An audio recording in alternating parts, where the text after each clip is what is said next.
نعمان کے بہت سارے مطلب ہو سکتے ہیں۔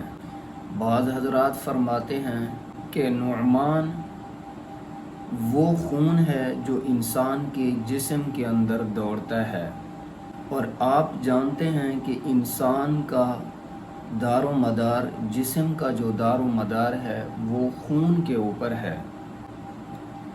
اگر جسم کے اندر خون نہ ہو، جسم بیکار ہے، موت کے علاوہ اور کوئی راستہ ہے ہی نہیں۔ بعض حضرات فرماتے ہیں کہ نعمان کا معنی ہے روح۔ جسم کے اندر اگر روح نہ ہو، انسان کے اندر اگر روح نہ ہو تو یہ انسان کا جسم بیکار ہے۔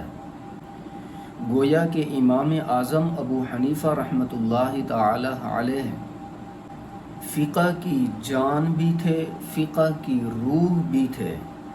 جان اور روح کے بغیر انسان نامکمل ہوتا ہے، تو ایسے ہی امام اعظم ابو حنیفہ رحمۃ اللہ تعالی علیہ فقہ کے لیے جان بھی تھے اور روح بھی تھے۔